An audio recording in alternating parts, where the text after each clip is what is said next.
Hi எல்லாருக்கும் வணக்கம். இப்போ வந்து ஈவினிங் விளாட் தான் உங்க கூட ஷேர் பண்ணிக்க போகிறேன். என்னன்னு சொல்லி பார்த்தீங்கன்னா, கீரை பறிக்கலான்னு சொல்லிட்டு வந்திருக்கேன். ஏன்னா ஒரு 10 நாளைக்கு முன்னாடி வந்து அவ்வளோ மழை பெஞ்சுது.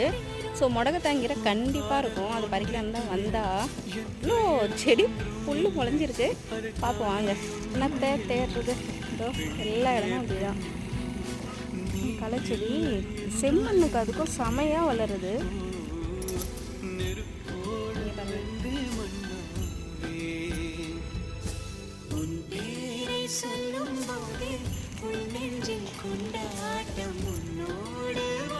வாட்டி வந்துட்டு முடக்கத்தாங்கீரை கம்மியாக தான் இருந்தது. என்ன காரணம் பார்த்தீங்கன்னா, நிறையா புல் முளைச்சிருந்தது. இருந்த வரைக்கும் பறிச்சுக்கிட்டேன். பார்த்தீங்களா, ஆவக்காய் ஊறுகாய் செமையாக இருந்தது. பச்சை மாங்காய் ஊறுகாய் டேஸ்ட் பண்ணால் சூப்பராக இருந்துச்சு. இந்த அம்மாக்கள் இருக்கிறதாலே நமக்கு இந்த ஊறுகாய் போடுற வேலையெல்லாம் மிச்சம். அப்படியே பலாப்பழம் வச்சுருந்தாங்க, அதையும் சாப்பிட்டு அப்புறம் வீட்டுக்கு கிளம்பிட்டேன். அடுத்த வீடியோவில் பார்க்கலாம். பாய்.